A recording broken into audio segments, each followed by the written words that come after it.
Привет, это Пуровида с Настей. Сегодня я хочу поделиться своим опытом получения водительских прав в Америке. В России прав у меня не было, в автошколу я никогда не ходила, поэтому весь процесс здесь, в США, начинала с нуля.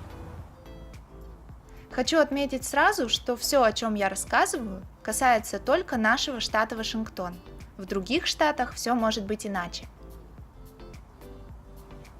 Итак, чтобы получить водительское удостоверение, нужно сначала сдать письменный экзамен, а потом вождение. К письменному экзамену я готовилась с помощью книжки Washington Driver Guide, в которой расписаны все правила дорожного движения в штате Вашингтон.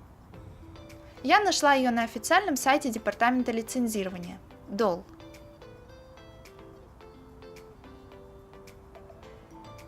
Она предлагается в формате PDF на нескольких языках, в том числе и на русском. В книжке всего 130 страниц, и лично мне она показалась очень понятной и даже интересной, ну и, конечно, полезной. Все вопросы на экзамене были именно по ней. Кроме этого, я нашла сайт Driving Test, где можно попрактиковаться и пройти несколько пробных тестов, чтобы примерно понимать, какие вопросы будут на экзамене.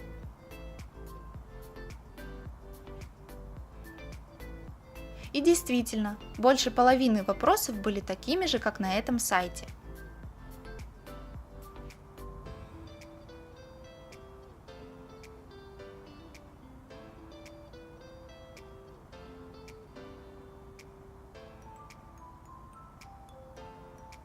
Там же можно изучить и знаки дорожного движения, о которых тоже могут спросить.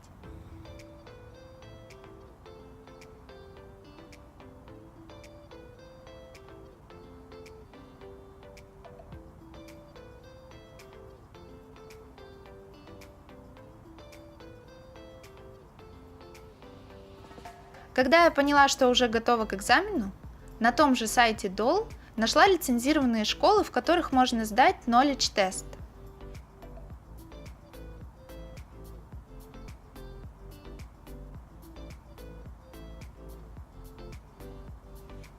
Обзвонила ближайшие к нашему дому и выбрала школу I-5, потому что там предлагали прийти прямо сегодня, а в других нужно было записываться и ждать несколько дней.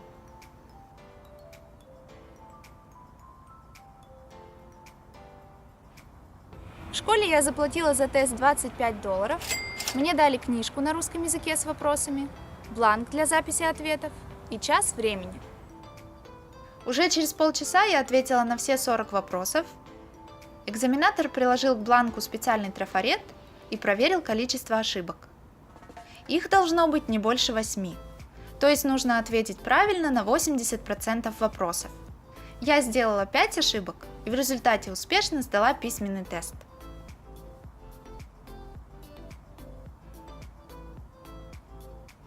После этого можно сразу записываться на тест по вождению, Driving Test.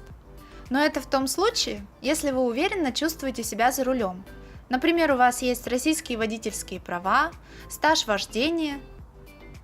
А я хотя и научилась водить машину еще в России, но на права не сдавала, потому что мне не было тогда 18 лет. И поэтому каталась только по проселочной дороге да по лесам, когда отдыхала летом в деревне на каникулах. Для езды по американским дорогам нужно было все-таки немного подучиться, и я решила взять несколько уроков в той же школе. Для этого за $27 получила в департаменте лицензирования разрешение на обучение с инструктором. Оно выдается по результатам письменного экзамена. Сначала дают бумажный вариант, а потом по почте приходит пластик. С этим документом можно ездить за рулем в присутствии водителя, стаж вождения которого больше 5 лет. Это может быть любой человек, не обязательно профессиональный инструктор. Но у меня таких знакомых не было, поэтому пришлось заплатить за обучение. 1 час вождения в школе I-5 стоил $80, а 3 часа – $199. Я решила воспользоваться этим спецпредложением и оплатила 3 занятия. Практика моя проходила в течение 3 дней с 3 разными инструкторами на 3 разных машинах. Мы отрабатывали 5 основных маневров. Езда задним ходом вокруг угла, параллельная парковка, парковка на холме вниз и вверх, смена полос, выезд и въезд в движение, ну и в целом безопасное вождение.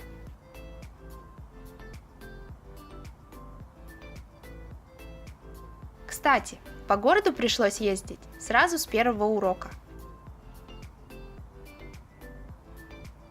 Все было очень интересно, мне понравилось.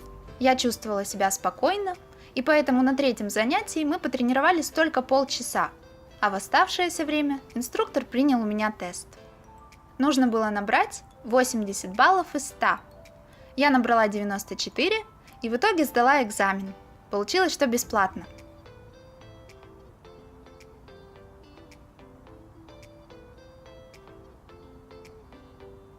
Если же сдавать драйвинг-тест отдельно или вообще без обучения, то на своей машине это будет стоить $35, а на инструкторской 50.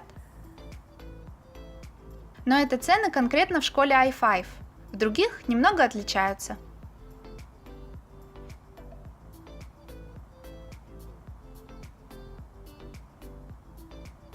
На следующий день я снова пошла в департамент лицензирования, заплатила пошлину за водительское удостоверение $91 и получила бумажные права, с которыми уже можно ездить самостоятельно. Пластиковые права пришли по почте через неделю. В итоге на все это дело я потратила $342. Кстати, сразу же в день получения прав мы купили машину, но об этом в одном из следующих видео. А на сегодня все. Если вам понравилось это видео, ставьте лайк, подписывайтесь на мой канал, пишите комментарии. Пура вида!